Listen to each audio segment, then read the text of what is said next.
জ্ঞানের আলোকে ছড়িয়ে দেয়াটা, এটা ছিল রাসূল সাল্লাল্লাহু আলাইহি ওয়াসাল্লামের মূলত মিশন। তিনি বলেছেন, তলাবুল ইলমি ফারিদাতুন আলা কুল্লি মুসলিম। পৃথিবীর প্রতিটি মুসলমানের জন্য জ্ঞান অর্জন এটা ফারিদা, আবশ্যক, ম্যান্ডেটরি। এটা অপশনাল না, এটা কম্পালসারি। কাউকে কোনো বিষয়ে জ্ঞানের ব্যাপারে জিজ্ঞেস করা হলো, আর সে যদি সেটাকে গোপন করে, কিয়ামতের দিন তাকে আগুনের লাগাম দিয়ে বাঁধা হবে।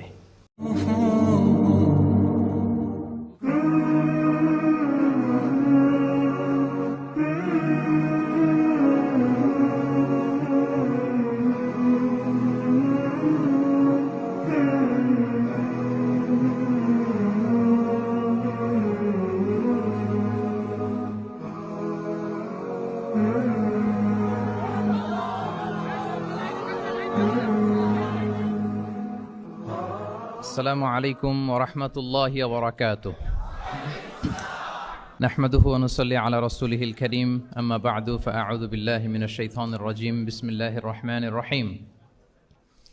রব্বানা ওয়া বা'আথ ফীহিম রাসূলাম মিনহুম ইয়াতলু আলাইহিম আয়াতিকা ওয়া ইউআল্লিমুহুমুল কিতাবা ওয়াল হিকমাতা ওয়া ইউযাক্কিহিম ইন্নাকা আনতাল আজিজুল হাকীম। সাদাকাল্লাহুল আযীম।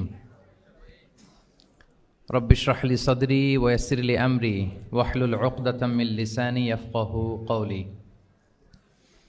আল্লাহ রাব্বুল ইজ্জা ওয়াল জালালের দরবারে লাখো কোটি শুকর এবং সুজুদ যে আল্লাহ তাআলা ইন্টারন্যাশনাল ইসলামিক ইউনিভার্সিটি চিটাগাং IIUCর সেন্ট্রাল অডিটোরিয়ামে আয়োজিত আজকের discourse on prophetic teaching methodology শিরোনামের এই শিক্ষা সেমিনারে আমাদের সবাইকে এরকম চমৎকার একটি পরিবেশে একত্রিত হওয়ার সুযোগ করে দিয়েছেন। আমরা সবাই পড়ছি কালিমাতুশ শুকর, আলহামদুলিল্লাহ। আল্লাহর দরবারে শুকরিয়া জ্ঞাপনের পাশাপাশি আমি অত্র বিশ্ববিদ্যালয়ের কর্তৃপক্ষকে অন্তরের অন্তঃস্থল থেকে ধন্যবাদ এবং মোবারকবাদ জানাতে চাই। এরকম চমৎকার একটি পরিবেশে চমৎকার একটি শিক্ষা সেমিনারের আয়োজন করবার জন্য। প্রফেটিক টিচিং মেথোডোলজি এই শিরোনামে সামান্য কিছু আলোচনা শুরু করছি ইনশাআল্লাহ বিইذনিল্লাহ।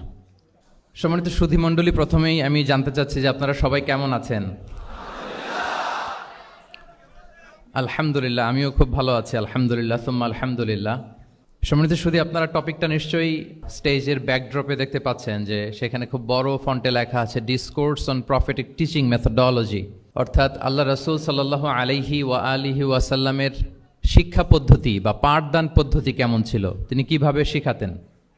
আমরা জানি যে আল্লাহ রাসূল সাল্লাল্লাহু আলাইহি ওয়াসাল্লাম একজন শিক্ষক ছিলেন, অসাধারণ অনন্য একজন মার্ভেলাস শিক্ষক ছিলেন। শুধু শিক্ষকই ছিলেন না, বরং তিনি শিক্ষকদেরও শিক্ষক ছিলেন এবং তিনি নিজ হাতে এমন কিছু শিক্ষার্থী তিনি